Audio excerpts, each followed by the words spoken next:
UK Sam up against Columbus Sam, UK Sam would win.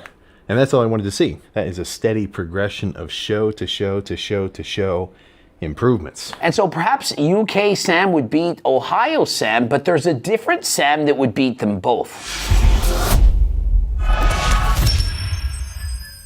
Big day for the unemployed as Sam is now back to posting. He's going to talk about his competition and describe exactly what is next for Sam. But first, I want to address this. I'm not jealous of Sam. I just read all the comments. Bro said Coach Greg is jealous of Sam. How am I jealous? Is there anyone in the world that's a bigger supporter of Sam than Coach Greg? Who has more videos on Sam? I almost have more videos on Sam than Sam has videos on Sam. So I wanted to be right at 227 for that wake up, fasted morning after the bathroom weight. And I hopped on the scale and I'm 226. This time he didn't want to be as flat, and so he didn't carb deplete the day before the weigh-ins. He ate 1,200 grams of carbs. This is 4,800 calories, as well as 12 liters of fluids, distilled and low sodium, and so that allowed him to continuously go to the bathroom. He was as high as 238 pounds. Before bed, 232 pounds. And overnight, he lost 6 pounds, and so he was already underweight. At 226, I do have a little bit of room to play with by eating some food. So I'm going to do 2 packs of instant oats, which is going to be 40 grams of carbs. As I said, following his previous competition, if you rewatch my videos, I described that he should be eating more calories before he weighs in, because that way he has more time for his body to absorb all those carbs. I described that he had overconsumed carbs, around 1,750 grams of carbs. No human body can absorb that much, so Samson Dota, perhaps Andrew Jack, but he's not big enough to eat that much and consume that much, and so some of those carbs had turned into fat, and so this time he gave his body more time to absorb the carbs, and it did in fact pay off. But what it does tell us is that he still has a significant amount of weight that he can put onto his body. Sam can put on way more muscle. And Sam, in order to look his best, he needs to barely make the weight class while being dehydrated and carb up as much as he can. If he's already making weight in the morning without really even trying, then he's giving off some amount of size. 235 stage weight? I don't know. We'll have to see what happens. I don't want to come in spilled over, which is when you eat too much food and eat too much water, and then you get this kind of just soft look. Which is a little bit of what he had. He was a little bit softer. He wasn't as crispy or as dry as he was 3 weeks prior. He was fuller. And if you did in fact check out the final results, although he did place 7th versus 8th in Ohio, the man who he beat in Ohio actually leapfrogged and beat him at this show. And I do believe it was because he wasn't quite as dry. For Sam, who doesn't have the shape of, for example, a Wesley Vissers or a Mike Sommerfeld, he needs to make up for that with bone-dry conditioning.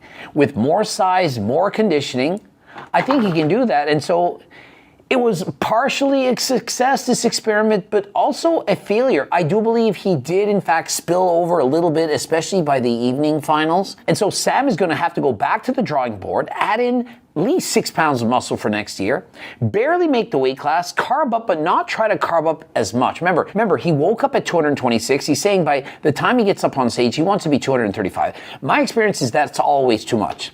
If you're gaining more than about 4 pounds above what you weigh in at, most likely some of it is going to be water. And so, yeah, you're fuller, you're bigger, you're thicker. But what you need is the crispy conditioning. And if you focus on Sam Sulek's glutes, yeah, we're going to look at his ass. It's not shredded. Sam, he has to work on his glutes. Get in the hip thrust, the RDLs, and dig them in, etched in stone. That will completely change his look. And so you can see his weight cap is 228. He's 235 pounds to get on stage.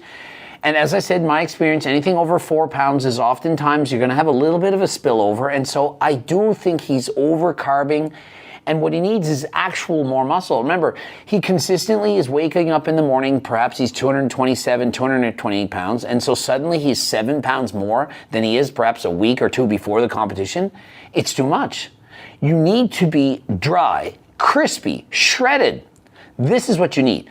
A little bit more fullness, 4 pounds, that's all that it takes. UK Sam up against Columbus Sam, UK Sam would win. And that's all I wanted to see. That is a steady progression of show to show to show to show improvements. And so perhaps UK Sam would beat Ohio Sam, but there's a different Sam that would beat them both. I've got enough to look forward to right now when it comes to just food, not doing 2 hours of cardio a day. That's going to be kind of cool. You may be thinking, well, how is he going to put on all this side?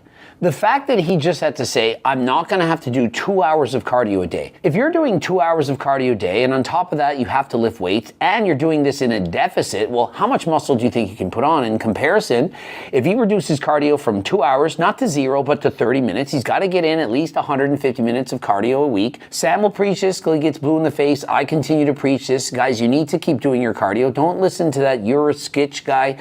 He's 20 years old, 282 pounds. He does 1 hour of bike riding a week. Are you kidding me? He's 5'9", 282 pounds. How long do you think he's going to live? Is he going to make it to 30? Probably not. But don't follow in his footsteps.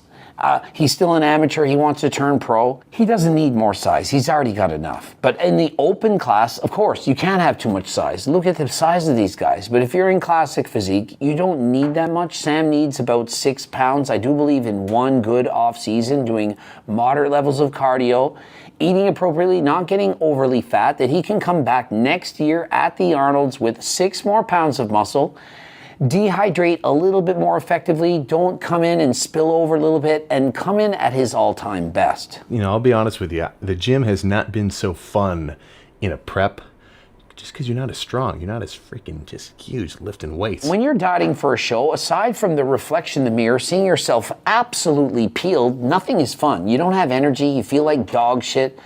You're not as strong. Every week you get weaker. Your reps go down. The numbers go down on the scale. And so it isn't fun. Now that he's back into his off-season mode, he can slowly put on some muscle. He can slowly reintroduce more calories, reduce the cardio, and every single week gets stronger, which is going to be a hell of a good time. We still got a few days of the expo and then a little bit of Europe travel before heading back home. So I'll just see you for tomorrow. Back to normal. And so, of course, following a bodybuilding competition, very important to get your blood work taken. You can do this at AlgoRx. You got to lower the doses. You can't keep blasting. Some people want to on-go the cycle, push the cycle even further. You have to come off or at least go on HRT. Perhaps you need a PCT. Go to AlgoRx. Perhaps you need enclomiphene or HRT. Whatever peptides you might need. Remember, it's pharmaceutical. It's prescribed by doctors. There's nothing sketchy or fishy about this. Everything above board, nothing illegal, no research, chemicals, and so on. And if you are, of course, natural, get on this. If you're on steroids and you're coming off, get on this again. Natural, no side effects. Gonna benefit your training, improve your muscles. Also, don't forget to go on GO2 Max, get into the cardio. And don't forget to use code UNEMPLOYED. You know you're unemployed. I don't understand how the government doesn't force all of you who are unemployed to actually go and work. Like, you get your EI, the government's paying you, 40% of your salary, whatever it is, and they don't just force you to go to work. I mean, I went to Nando's to eat, it's $9.25 and they're shutting down. They couldn't get enough employees. And I'm like, everyone's unemployed. Why don't they come here and work at Nando's? If people are here at the Arnold's, the Animate, all the thing, everyone wants to eat, and you're shutting down at $9.25. And so then we go to what? Chuck E. Cheese? Dave's Off Chicken that had amazing chicken, but the bathroom was closed. There was barf coming out of the bottom of it, and the food was on all the tables piled up, and it was dirty. And I'm like, where are we even? So if you're unemployed, I suggest you go work in the fast food industry because they are looking. And you know what? They don't care. There's no one looking at you. You can literally have a Coach Greg video on while throwing away people's garbage and cleaning barf off the floor. It pays probably not so well. Subscribe, click the bell button, comment to boost the algo, go to AlgoRx, watch that video, skip the bottom one. And if you want to be sponsored, click the link. Coached, click the link. Carry supplements in your store, the link. And until next time, I am out.